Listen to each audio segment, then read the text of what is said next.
నీ భవిష్యత్తు కోసం భూమి మీదకి వచ్చి ప్రాణం పెట్టినోడు బతికే 4 రోజులకి నీకు సపోర్ట్ చేయడా?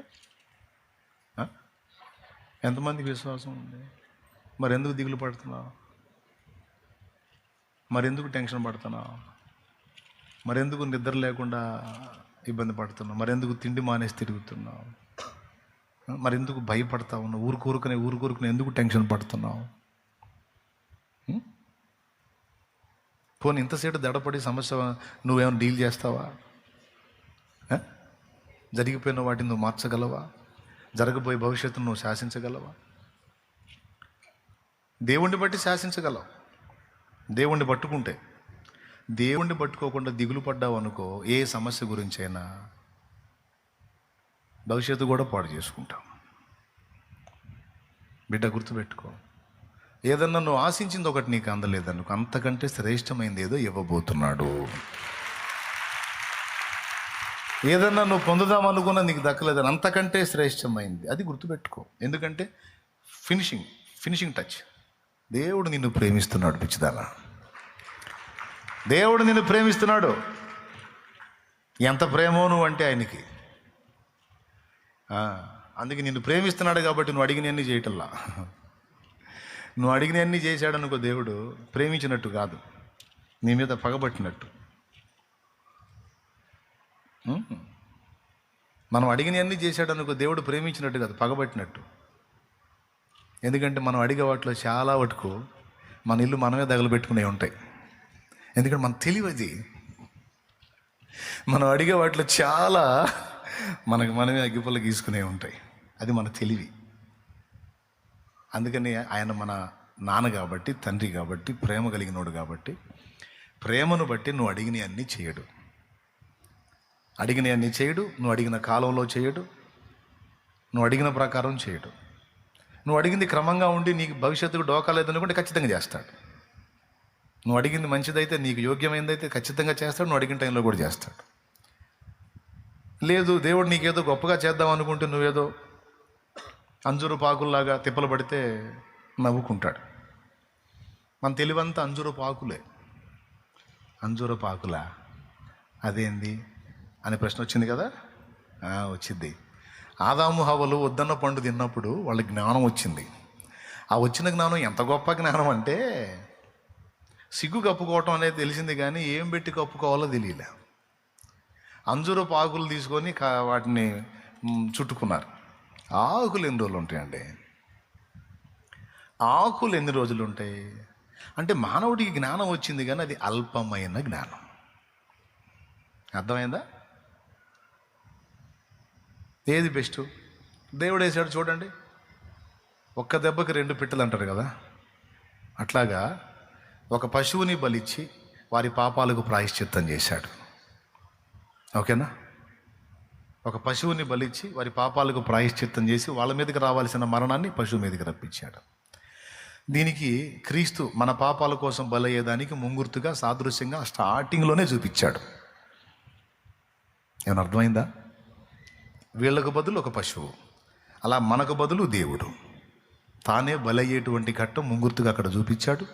వాళ్ళ పాపాలకు ప్రాయశ్చిత్తం దాని మరణంలో చూపించాడు. దాని చర్మాన్నే తీసుకొని వాళ్ళ దేహాలకి కచ్చడాలుగా చేశాడు. చర్మపు చొక్కాయిలు తెలుసా మీకు? వాటి వల్ల ప్రయోజనం 3 కాలాలు క్షేమం. చలికాలం నువ్వు చర్మపు చొక్కాయలు వేసుకుంటే వెచ్చగా ఉంటుంది. వేసవి కాలంలో నువ్వు చర్మపు చొక్కాయలు వేసుకుంటే చలవ. వర్షాకాలంలో వేసుకుంటే తడవవు. చూసావా? మనోళ్ళు ఏం చేశారు? దేవుడు ఏదో చేద్దాం అనుకుంటాడు, మనం ఏదో అడుగుతాం. ఆయన అంటాడు, ఏం మనిషిరా, నేను ఎక్కడో ఉంచుదాం అనుకుంటాను, నువ్వేందిరా అంత ప్లాట్ఫారం ఎవరని చెబుతావు అంటాడు. ఏమన్నా అర్థమైందా? కాబట్టి దేవుడు నీకు ఒకటి చేయలేదు, నీకు ఒకటి ఇవ్వలేదు, ఒకటి కార్యం జరగలేదు అంటే, నిన్ను ప్రేమించే దేవుడు నీకు ఎందుకు అందనిలా? నిన్ను ప్రేమించే దేవుడు ఆ పరిస్థితిని నీకు ఎందుకు అనుమతించాడు? దాని వెనక నీకు ఇంకా శ్రేష్టమైంది దాచిపెట్టాడు. అర్థమై కొడుతున్నావా లేకపోతే నేను ముగించానని కొడుతున్నావా? అర్థమైతే గట్టి కొడు మరే. హల్లెలూయా. లైవ్లో ఉన్నవాళ్ళు, జూమ్లో ఉన్నవాళ్ళు కూడా చెప్పండి, దేవుడు నీకు ఇంకా శ్రేష్టమైన దాన్ని దాచి ఉంచుతాడు. నీ పిల్లలకు కూడా చెప్పు, వాళ్ళు ఏడుస్తూ ఉంటారు, కృంగిపోతూ ఉంటారు, నేను ఇది అనుకున్నాను మమ్మీ, నాకు ఇది కాలేదు, డాడీ నాకు ఇది కాలేదు, అరే ఎవడను,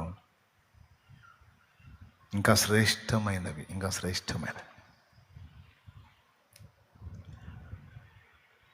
యెషయా అనుకున్నాడు, ఆ మందను కాసుకొని బతికితే చాలాడు, ఆ చిన్న మందను కాసుకొని బతికితే, రే వాడు యుద్ధానికి కూడా పనికి రాయి, నువ్వు గొర్రెలకు పో, ఆ మందను కాసుకొని బతికితే చాలు అనుకున్నాడు. కానీ ఇశ్రాయేలు సమూహం అంతా, ఇశ్రాయేలు మందంతటిని కాయటానికి దేవుడు ఏర్పరచుకున్న పాత్ర దావీదని యెషయాకి తెలియదు. ఆ చిన్న మందను కాసుకుంటే ఆడు బతికిపోతాడు, ఈ జీవితం చాలా ఆడికి అనుకున్నాడు. అందుకే మిగిలిన కొడుకులందరినీ తీసుకొచ్చాడు. అసలు ఎలా, నీ కొడుకులు ఇంతమంది అయినా ఇంకెవరన్నా ఉన్నారా అని సమూయేలు అడిగితే, ఇంకనో కడసారి వాడు ఉన్నాడు. మరి మొత్తాన్ని తెమ్మన్నాగా, వాడు చిన్నోళ్ళు 2 గొర్రెలు కాసుకున్నాడు, వాడికి అయ్యే ఎక్కువ. పిల్లవాయా, దావీదు అల్లంత దూరంలో ఉండి, అదిగో నేను ఏర్పరచుకున్నవాడు వస్తున్నాడు, ఓ తైలం పోయిపోమన్నాడు దేవుడు. అరే నీ బిడ్డ ఇలాగుంటే చాలా నువ్వు అనుకుంటావు, నీ బిడ్డకి మంచి భవిష్యత్తును దేవుడు డిజైన్ చేసి పెట్టాడు, ఇంకా బెటర్ లైఫ్. నువ్వు అనుకుంటా వాడు ఇలా బతికితే చాలు, నువ్వు అనుకుంటా వాడు అలా బతికితే చాలు, దేవుడా వాడికి ఈ మాత్రమే చాలు, వాడికి ఆ మాత్రమే అని నువ్వు అంటావు. నీకంటే ప్రేమ గలవాడు, వాని సృష్టి వెనుక నీ హస్తం కాదు ఆయన హస్తం ఉంది. ఇంకా బెటర్గా వాని ఎడల ప్రణాళిక దేవుడు నెరవేరుస్తాడు, ఆమె ఎడల ప్రణాళిక దేవుడు నెరవేరుస్తాడు. మీరు చెప్పండి, యోసేపు వాళ్ళ అమ్మని మనం కూర్చోబెడితే, ఒకవేళ రాహేల్ బతికుంటే ఏమని ప్రార్థన చేసేది? మా అబ్బాయి పొరపాటును కూడా ఐగుప్తు పోగొట్టు తండ్రి, వాడు ఇక్కడే ఉండాలి ప్రభా, వాళ్ళ అన్నలతో పాటు గొర్రెలే కాసుకోవాలి తండ్రి, ప్రభా స్తోత్రం నాయన. ఎప్పుడు మావాడు గొర్రెలు గాయాలి, బర్రెలు గాయాలి, గొర్రెలు గాయాలి ప్రార్థన చేసేది. ఎందుకంటే వాళ్ళు వృత్తి అదే కాబట్టి. చేసిద్దా చేయదా? లేకపోతే మావాడు రాజు అవ్వాలని చేసిద్దా? ఏ దేశానికి రాజు అవుతాడు? అసలు రాజ్యం ఏదో వాళ్ళకి ఏమని చేసేది? ఇప్పుడు నువ్వు చేసినట్టే చేసేది. నువ్వేదో గొర్రెలో బర్రెలో దేవుడు ఆడుతావు మీ వాడికి, ప్రభా మా వాడికి అది రావాలి, మా వాడికి ఇది కావాలి, మా అమ్మాయికి అది కావాలి, మా అమ్మాయికి ఇది కావాలి. ఏ గొర్రెలో బర్రెలో దేవుడు ఫిక్స్ అయిపోవాలని నువ్వు అనుకుంటావు, స్థిరపరచమని అడుగుతావు. దేవుడు మౌనంగా ఉంటాడు.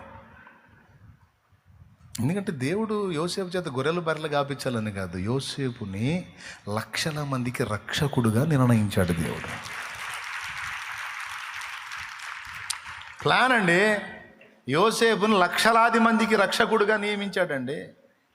తన జనాంగం మొత్తానికి ఆధారం చేశాడండి. యోసేపుని గొర్రెలు కాసేవాడుగా కాదు, ఒక సింహాసనం ఎక్కి పరిపాలించి ఫరో అయ్యేంత స్టేటస్లోకి యోసేపుని డిజైన్ చేశాడండి దేవుడు. ఇంత ప్లాన్ వాళ్ళ అమ్మకేం తెలుసు, యాకోబుకేం తెలుసు అండి? యాకోబు అన్నలకు కూడా తెలియదండి. యాకోబు కుమారులు మిగిలిన కొడుకులు యోసేపు అన్నలకు కూడా తెలియదు. పనికిమాలినోడు కళ్ళలు గంటాడు, ఉరగ తిని నిద్రపోతే కళ్ళగా వచ్చేది, దిక్కుమాల కళ్ళన్నీ గంటాడు, వచ్చి మనల్ని ఎగతాళి చేస్తూ ఉంటాడు, ఈయన చంపేయాలనుకున్నారు వాళ్ళు. కానీ ఆ వ్యక్తి విషయంలో దేవుని ప్లాన్ ఏంటి? యోసేపు వాళ్ళు అమ్ముంటే ఏమని అడిగేది? మీరు చెప్పండి, ఏమని అడిగేది? మావాడు రాజు అవ్వాలంటే గొర్రెలు మంచిగా సమృద్ధిగా అభివృద్ధి చెందాలి తండ్రి, చాలా విస్తారమైన మందలు కావాలి, గొర్రెలే గాయాలని అడిగిద్దా? ఏం అడిగిద్ది? ఇప్పుడు నువ్వేం అడుగుతున్నావు అదే అడిగిద్ది. నువ్వేదో అనుకుంటావు అదే జరగాలి మా వాడికని అనుకుంటావు. జరిగిస్తే స్తోత్రం, జరిగించకపోతే గుర్తుపెట్టుకో, గొర్రెలు మందలు పశువులు కాదు, మనుషుల్ని గాయబోతున్నాడు. మనుషుల్ని గాయబోతున్నాడు. దేవుడు కార్యాలు జరగబోతున్నాయి. నువ్వు ఊహించని మలుపులు తిరగబోతున్నాయి. నువ్వు అనుకొనని కార్యాలు జరగబోతున్నాయి. ఈరోజు ఈ చిన్నది చాలు, ఈ కొంచెం చాలు నువ్వు అనుకుంటున్నావు. నో, నువ్వు ఊహించిన దానికంటే, అడిగిన దానికంటే ఉన్నతంగా దేవుడు కార్యాలు జరిగించబోతున్నాడు. ఇది భవిష్యత్తు. అది నీ తలంపుల్లో ఉండాల్సింది, అది నీ ఆలోచనలో ఉండాల్సింది. అది ఇది మిస్ అయిందా, మరి శ్రేష్టమైంది అనే అనుకోవాలి. కానీ అనుకున్నది దక్కల. ఇంక నేను ఎందుకు బతకాలి? నీ బొంద, అంతకంటే శ్రేష్టమైన జీవితాన్ని నా తండ్రి నీకు సిద్ధపరిచాడు, నీ బిడ్డలకు సిద్ధపరిచాడు. నీ భవిష్యత్తు ఆశీర్వాదకరంగా ఆయన ప్లాన్ చేసుకొని ఉండొచ్చు. కాబట్టి నా జీవితం అంతే. నేను ఊహించలేదు కదా, అందుకే స్టార్టింగ్ ఆ పాట పాడుకున్నా.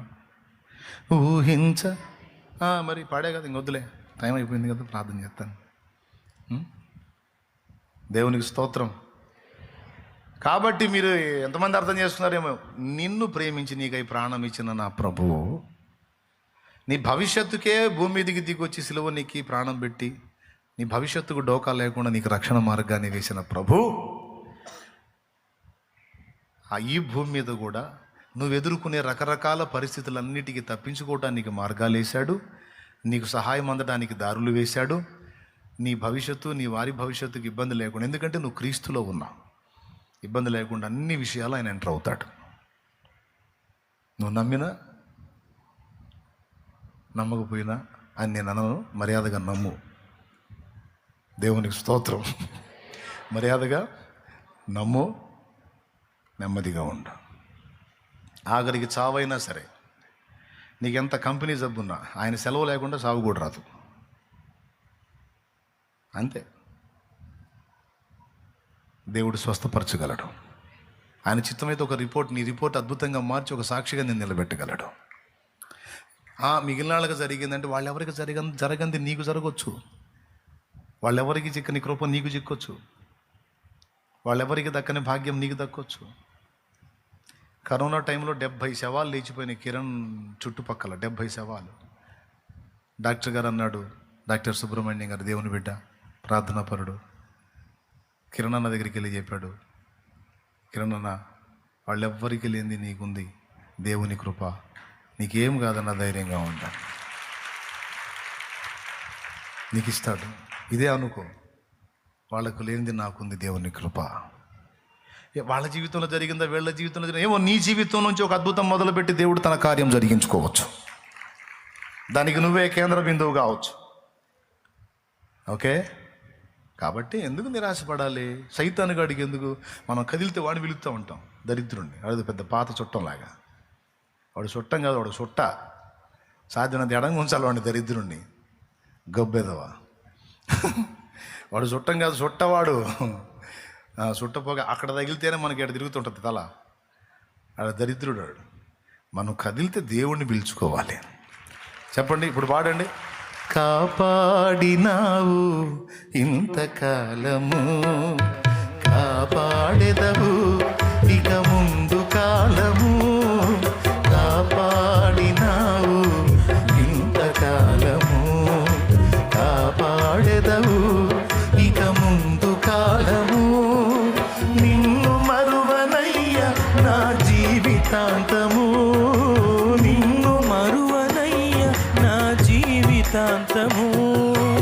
అమరం అతి మధురం నీ దివ్య స్నేహము, అమరం అతి మధురం నీ దివ్య స్నేహము. నిన్ను మరువనయ్య నా జీవితాంతము, నిన్ను మరువనయ్య నా జీవితాంతము. నీకే నీకే నా బ్రతుకు సొంతము, నీకే నీకే నా బ్రతుకు సొంతము. అందుకొనుము దేవా ఆరాధన, నా దీన స్తుతి నివేదన. అందుకొనుము దేవా ఆరాధన. హల్లెలూయా. కొంతమంది జీవితాలు ఎలా ఉంటాయంటే, ఈజిప్షియన్ పిరమిడ్స్ మీకు తెలుసా? ఈజిప్షియన్ పిరమిడ్స్, ఐగుప్తు పిరమిడ్లు అండి, ప్రపంచ వింతల్లో ఒకటి. రైట్. ఈజిప్షియన్ పిరమిడ్స్తో పాటు ఈజిప్ట్ వాళ్ళు చేసిన శవాలు కూడా మీకు తెలుసు కదా, మమ్మీలు. మమ్మీలు ఒక సమయంలో ఏం జరిగిందంటే, ఒక రాజు కొడుకు అటు బాల్యంలోనే చచ్చిపోతాడు.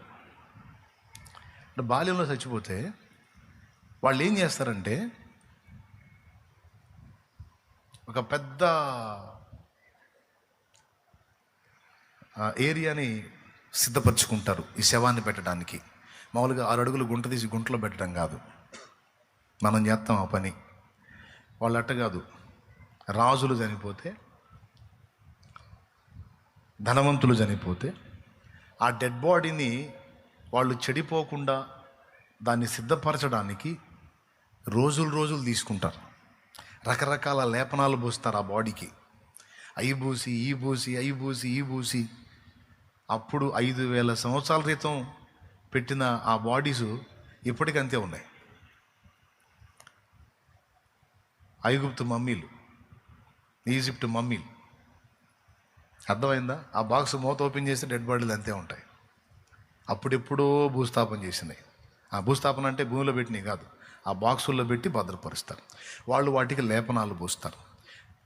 ఐగుప్తులో యాకోబు చనిపోయినప్పుడు, యోసేపు తండ్రి అయిన యాకోబు చనిపోయినప్పుడు కూడా ఆయన్ని చాలా రోజులు సుగంధాలతో సిద్ధపరిచారట, ఆ బాడీ ఖరాబ్ కాకుండా. అలాగా ఈ యువరాజు చనిపోయినప్పుడు ఎందుకు వాళ్ళు అలా చేస్తారంటే, అలా బాడీని లేపనాలు పూసి సిద్ధం చేసి, ఇది ఒక్కటేనండి నేను ప్రార్థన చేస్తా, మనసు పెట్టినండి, అది అట్లా, అది అప్పటి బాడీస్ అయి అట్లా వాటికి అన్ని రకరకాలు పూసి బాడీ ఖరాబ్ కాకుండా అది బాక్సులో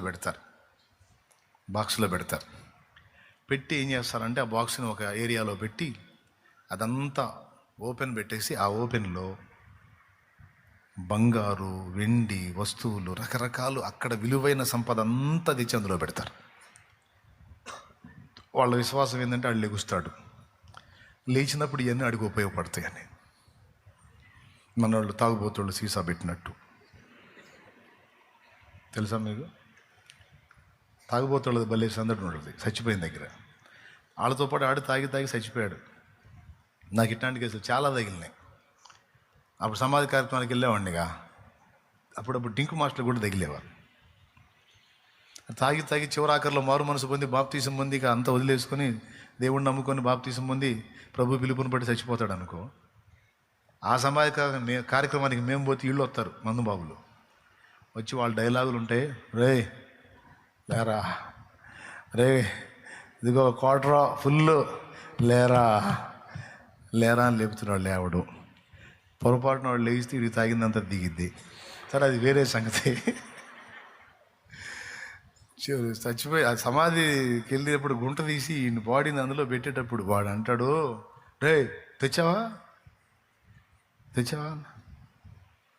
తెచ్చారా, పెట్టురా, తలాపును పెట్టు, ఈ పక్క ఒకటి పెట్టా, ఎందుకంటే మధ్యలో వాళ్ళు లేచి ఎప్పుడన్నా తాగాలనిపించినప్పుడు తాగుతాడని. దానివల్లే చచ్చిపోయింది. అర్థమైందా? 70-80 ఏళ్ళు బతకాల్సినోడు ఇప్పుడు 30-40కి పోయాడు దానివల్లే. అయినా సరే ఆడు మధ్యలో లేచి తాగాలని ఆడి శ్వాసం చూడు. మరి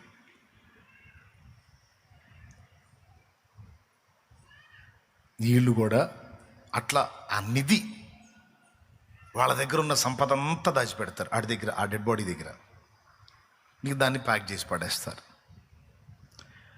అట్లాంటి నిధి కోసం ఈ పురావస్తు తవ్వకాలు జరుపుతారు. అలాంటి శాస్త్రవేత్త కూడా తవ్వకం జరిపాడు.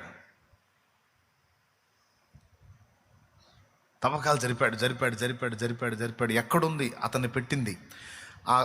ఆ గుహ తెలుసుకుంటే, ఆ ఉనికి తెలుసుకుంటే, ఆ ప్రదేశం తెలుసుకుంటే ఆ సంపద అంతా వచ్చింది. పాపం 7 సంవత్సరాలు కష్టపడ్డాడు. 7 సంవత్సరాలు కష్టపడి తవ్వి దొరకలా. చివరికి ఆపేశాడు. తను యంగ్స్టర్గా ఉన్నప్పుడు ఆ పని చేశాడు. దాదాపు ఒక 30 ఏళ్ల ప్రాయంలో ఆ పని చేశాడు అనుకోండి. 30 ఏళ్ల ప్రాయంలో ఆ పని చేశాడు అనుకోండి. వర్కౌట్ కాలం ఆపేశాడు. ఇంకా అది అట్లనే అయిపోయింది, ఆ గుంట అలానే అయిపోయింది. ఇంకా ప్రదేశానికి వెళ్ళలేదు. తర్వాత మామూలు లైఫ్లోకి వచ్చేసాడు. 40 ఏళ్ళు గడిచింది. ఎన్నేళ్ళు? 40 ఏళ్ళు గడిచింది. 40 ఏళ్ళు గడిచిన తర్వాత ఆయనకి కూతురు పుట్టింది. కూతురు పెద్దదైంది. కూతురు ఒకరోజు సంభాషణలో మాట్లాడుతూ, డాడీ నువ్వు ఫలానా దానికోసం రీసెర్చ్ చేసావు కదా, పరిశోధన చేసావు కదా, అది అక్కడే ఉందనేది చాలామంది చెప్తున్న విషయం కదా, మరి ఎందుకని నువ్వు తవ్వకాలు జరుపుతుందంటే 7 సంవత్సరాలు తవ్వించానమ్మా, ఏం దొరకలేదు అంటే, ఎంత డీప్లోకి వెళ్ళారు అని అడిగాను. ఎంత డీప్లోకి వెళ్ళాను, ఇంకొక అడుగు తవ్వించకపోయావా, ఒకవేళ దొరకవచ్చు కదా అని సరదాగా మాట్లాడి వెళ్ళిపోయింది ఊరక. ఇతని మనసులో పడింది అది. చాలా డీప్లోకి వెళ్ళాను, చాలా లోతులోకి వెళ్ళాను తవ్వుకుంటా. నిజంగా ఇంకొక అడుగు వరుస పెట్టి తవ్వితే ఎంత బాగుండేది, చూద్దాం, ట్రై చేద్దాం, ఇప్పుడైనా ఏం పోయిందని కొంతమంది పని వాళ్ళని తీసుకొని అదే ప్లేస్లో మళ్ళీ అడుగు లోతు పెట్టి మళ్ళీ తవ్వకం జరిపాడు. తవ్వకం జరిపితే కరెక్ట్గా అడుగు లోతు కింద అది బయటపడింది.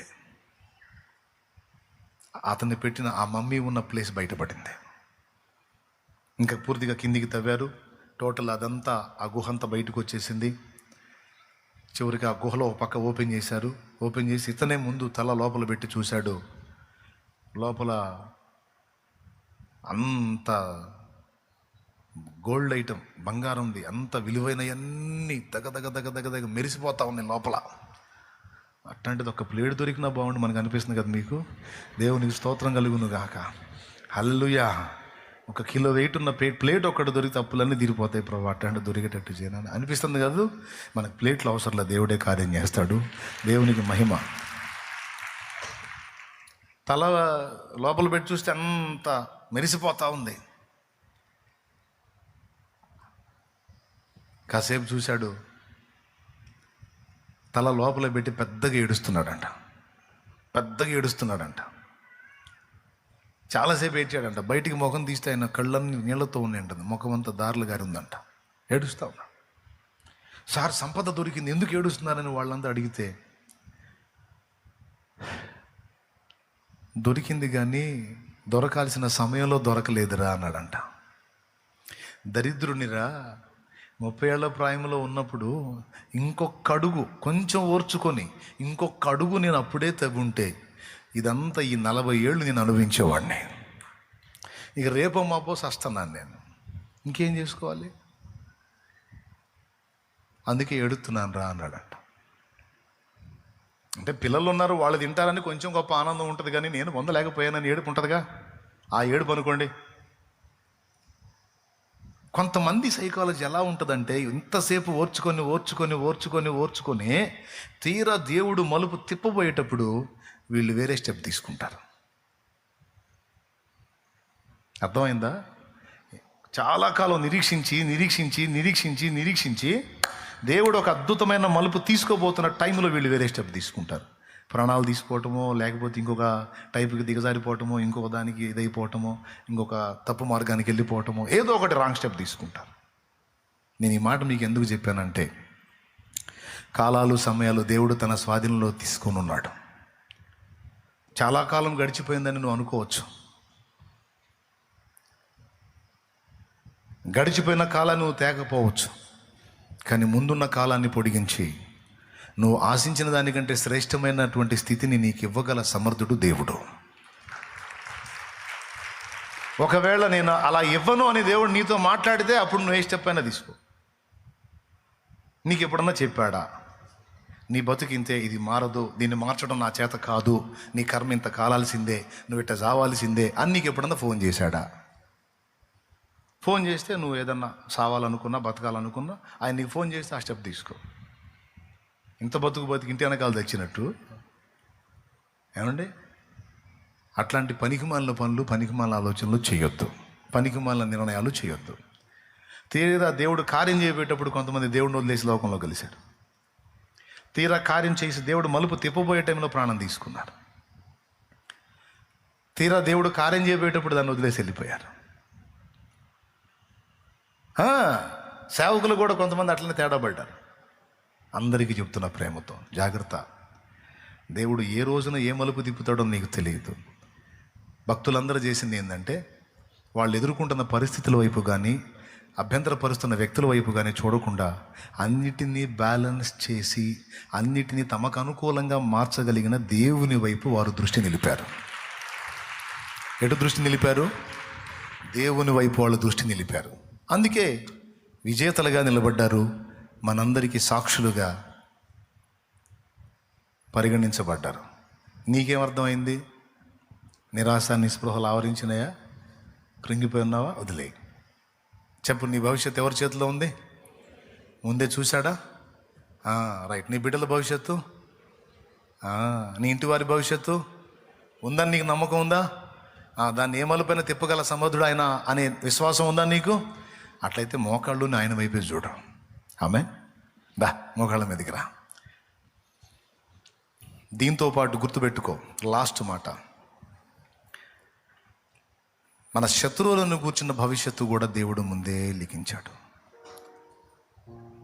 అర్థమైందా? నాశన పాత్రుడు తప్ప ఎవడు నశించలేదు అన్నాడు యేసయ్య. మనుష్య కుమారుడు తన గురించి రాయబడిన ప్రకారం పోవచ్చున్నాడు, కానీ ఆయన అప్పగించిన వానికి ఎక్కువ శ్రమ కలుగును అని ఉంది.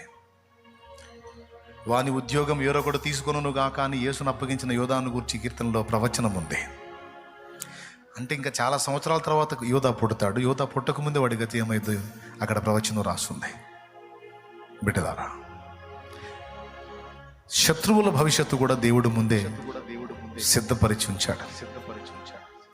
మిడిసిపడి వెర్రవీగేటువంటి ప్రతి ఒక్కరి భవిష్యత్తు దేవుడు చూసి నవ్వుకుంటున్నాడు. ఏమండి? రంగు రంగుల లోకపు పొంగులిన్ను చూసి చెంగు చెంగున నీవు పరుగేత నేలనే,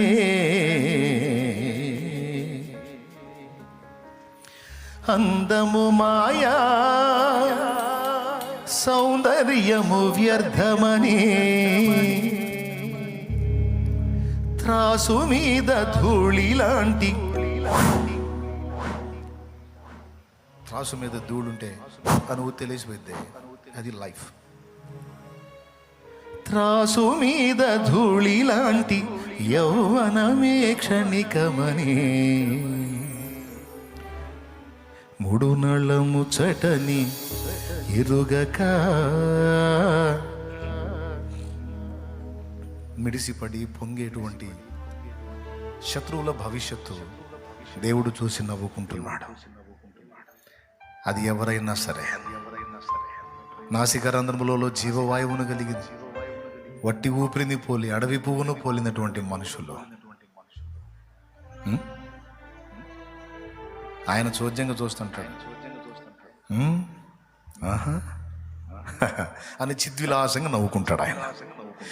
రంగు రంగుల లోకపు పొంగులెన్నో చూసి, రంగు రంగుల లోకపు పొంగులెన్నో చూసి, చెంగు చెంగున నీవు పరుగేత నేలనే, రంగు రంగుల లోకపు పొంగులెన్నో చూసి, చెంగు చెంగున నీవు పరుగేత నేలనే, అందము మాయా సౌందర్యము వ్యర్థమని, అందము మాయా సౌందర్యము వ్యర్థమని, త్రాసు మీద ధూళి లాంటి యౌవనమే క్షణికమని, త్రాసు మీద ధూళి లాంటి యౌవనమే క్షణికమని, మూడు నళ్ళ ముచ్చటని ఎరుగక ముందు చూపు కొంతైన వేరే లేక, మూడు నళ్ళ ముచ్చటని ఎరుగక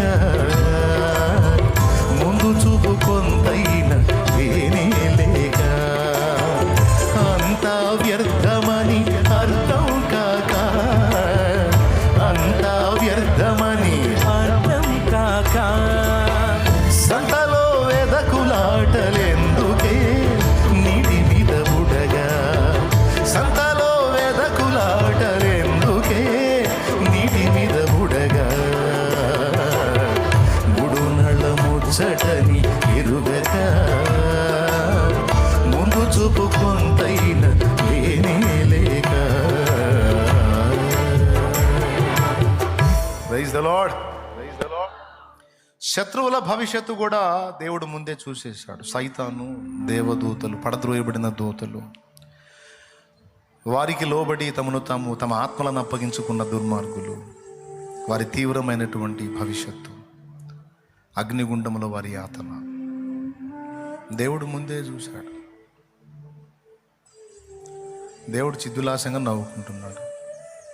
కాబట్టి నిన్ను వేధించువారు, శ్రమ పెట్టువారు, నిన్ను బాధించువారు, అవమానపరచువారందరూ సిగ్గుపడి తలదించుకొని అభావులయ్యేటువంటి దినం వస్తుంది.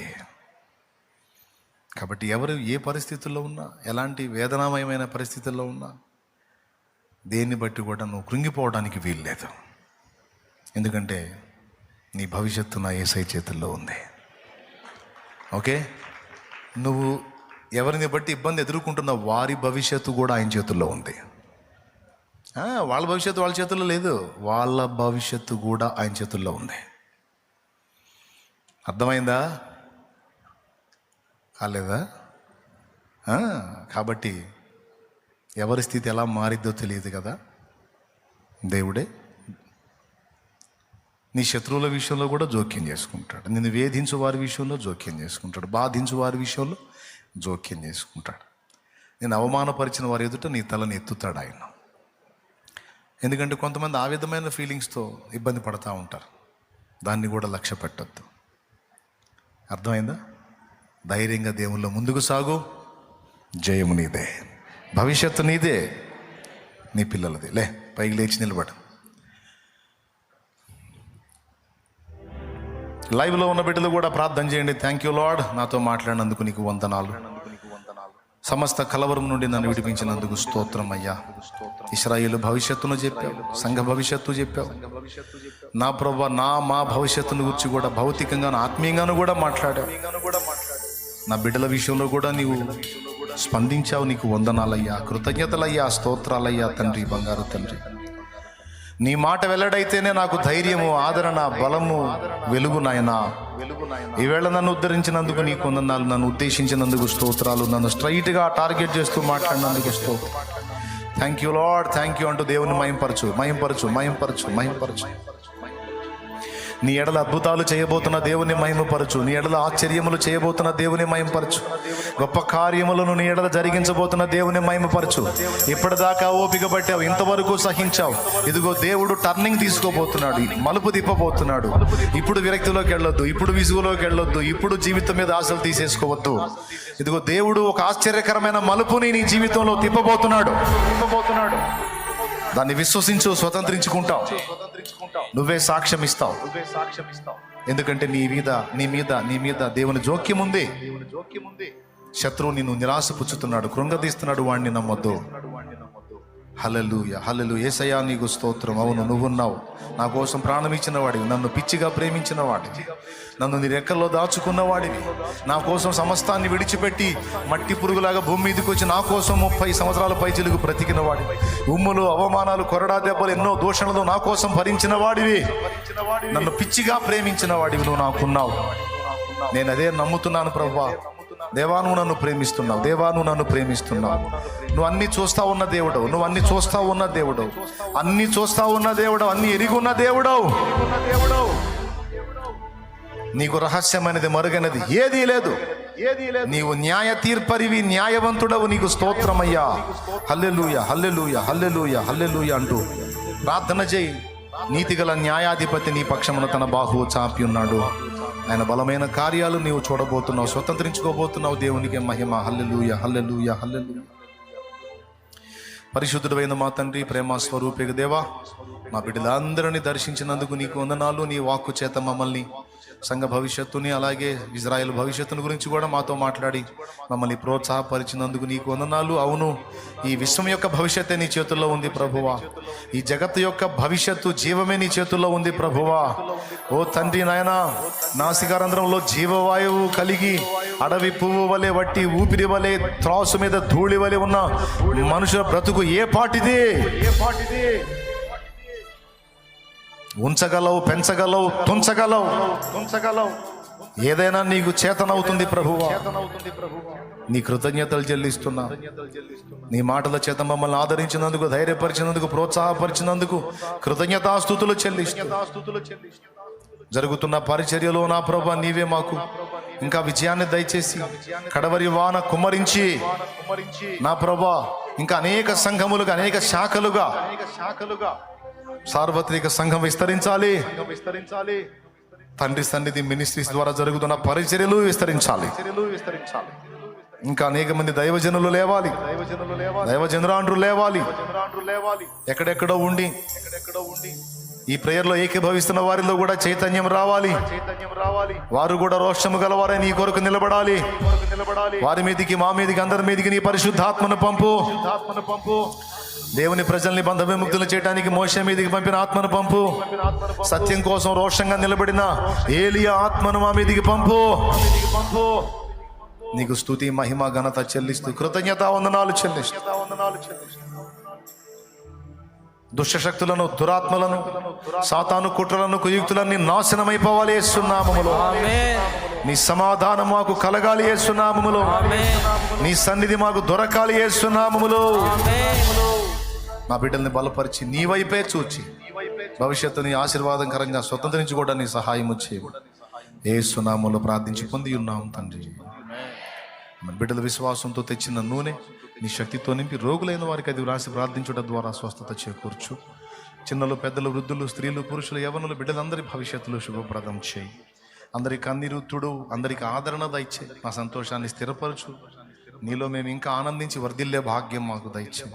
ఇందులో రోగులు ఎంతమంది ఉన్నారో, బలహీనులు ఏ విధమైన సమస్యలతో, అప్పుల బాధలతో, ఆర్థిక ఇబ్బందులతో, కుటుంబంలో కలహాలతో, కేసులతో, అలాగే నా ప్రభువా కుటుంబంలో భర్తకు బాగోలేక, భార్యకు బాగలేక, పిల్లలకు బాగలేక, తల్లిదండ్రులకు బాగలేక, అన్నదమ్ములకు తోడబుట్టిన వారికి బాగుగాలేక, బంధువులకు బలహీనంగా ఉన్న పరిస్థితులు ఎంతమంది కుటుంబాల్లో సఫర్ అవుతున్నారో వారికి విడుదల విడుదల స్వస్థత స్వస్థత ప్రకటిస్తున్నా యేసునామములో. వారు బాగుపడాలి, వారు బాగుపడాలి. మంచాల మీద పడున్న వాళ్ళు లేవాలి యేసునామములో. ఈ లైవ్ ద్వారా ఎక్కడెక్కడుండి వీక్షిస్తున్నారో వాళ్ళలో కూడా స్వస్థత కార్యం జరగాలి. వాళ్లకు ఉన్నటువంటి రోగబంధకాలు తెగిపోవాలి. వారిని పట్టిన దయ్యాలు వదిలిపోవాలి యేసునామములో. ఓ వారు పీడించబడుతున్న మంత్రశక్తుల నుండి విడుదల విడుదల విడుదల ప్రకటిస్తారు. రోగులను స్వస్థపరచండి. ఇక్కడ ఉన్న బిడ్డల్లో కూడా ఎవరు రోగులు ఉన్నారో వారిని ముట్టండి, స్వస్థపరచండి. ఆరోగ్యం దయచేయండి, ఆయుష్ను దయచేయండి. నీ వాగ్దానాలు నెరవేర్చండి. ఎవరెవరు ఏ ప్రయత్నాల్లో ఉన్నారో నీ చిత్తానుసారమైన ప్రతి ప్రయత్నం సఫలం అవ్వాలి. ఇంకా ఎక్కువ ఇవ్వదలుచుకుంటే వాళ్ళ ప్రయత్నాలు విఫలం చేసి ఇంకా ఎక్కువ వారి కలుగునట్లు కార్యములు జరిగించు.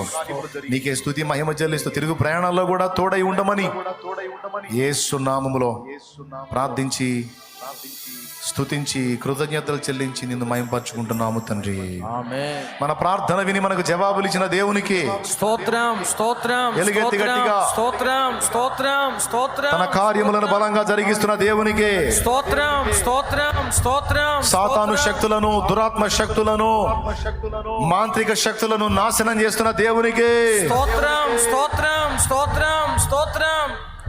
తన పిల్లలకు రక్షణార్థమైన బాహువు చాపుతున్న దేవునికి స్తోత్రం స్తోత్రం స్తోత్రం స్తోత్రం స్తోత్రం. మన కుటుంబాల్లో మన జీవితాల్లో గొప్ప స్పష్టమైన అద్భుతాలు, సూచక్రియలు, మహత్కార్యాలు జరిగించి ఆ కార్యాలను సాక్ష్యాలుగా పంపుతున్న దేవునికి స్తోత్రం స్తోత్రం స్తోత్రం స్తోత్రం స్తోత్రం.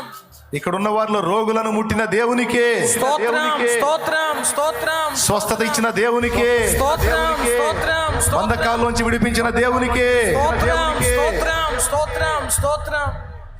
ఆమేన్. ఆమేన్.